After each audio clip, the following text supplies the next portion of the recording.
This program is part of the Devil's Mark Podcast Network, the official podcast network of Shadow Path Diabolism.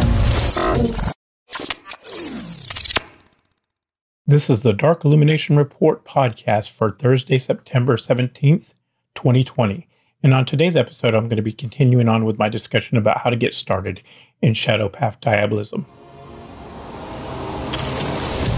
This is the Dark Illumination Report podcast, the official podcast of Shadow Path Diabolism, your daily dose of Diabolonian philosophy to inspire you on your journey down the crooked shadow path. Here's your host, R.J. Womack, Brother Nero.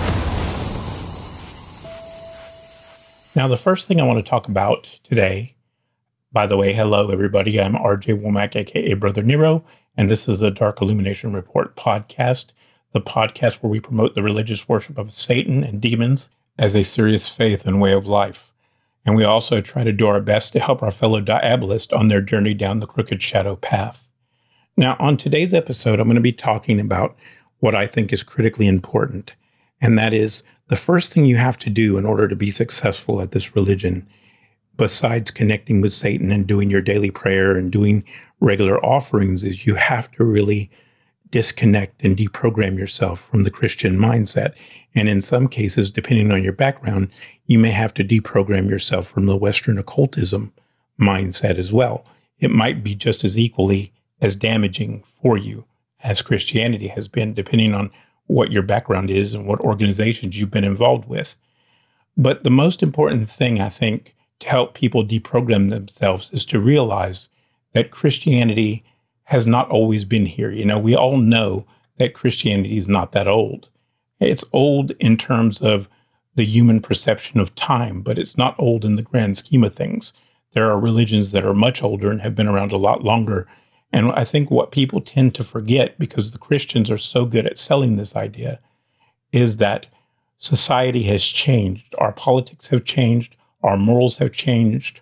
Our social norms have changed dramatically over the centuries.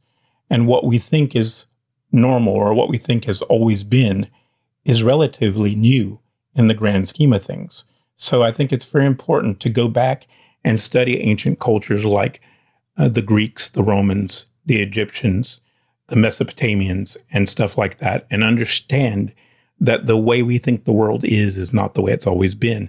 And I think once you do that, and once you do an extensive study of those cultures and their social norms and their social mores, you will find that you will feel less guilty about moving away from Christianity, because you'll realize that we've been sold a bill of goods. We've been sold this idea that the Christian God created the world, and the Christian God said that this is so, and this is so, and this is so, and we must live according to his divine plan, quote unquote. But then you realize it hasn't always been that way, and all this crap that you've been sold is simply not true. So I think once you do that study for yourself and you read it for yourself and you realize that for yourself, it will help you to feel less guilty about leaving your Christian past behind, which I think is important for a lot of people.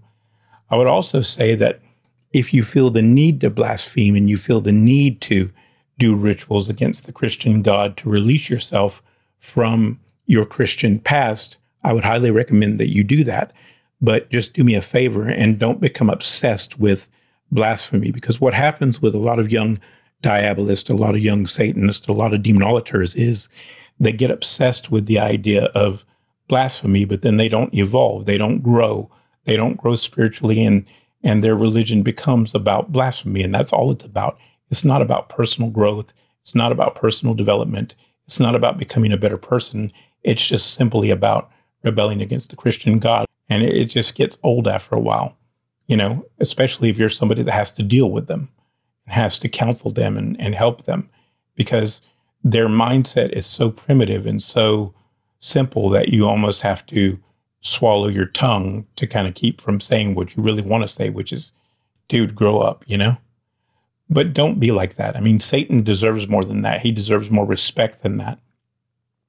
And I'm sure if you really believe in Satan, you want to be better than that anyway. Anyway, that's it for today, guys. I'll continue this discussion tomorrow, and we'll go into a little bit more detail about rituals and certain things you can do to develop your practice. All right? Take care. May Satan be with you, and I'll talk to you tomorrow. Take care, everybody. Bye-bye. If you would like to learn more about the Shadow Path Diabolism tradition of occultism, go to rjwomack.com. That's rjwomack.com. If you enjoyed this podcast and support our message, tell a friend, leave us a review, and follow us on social media.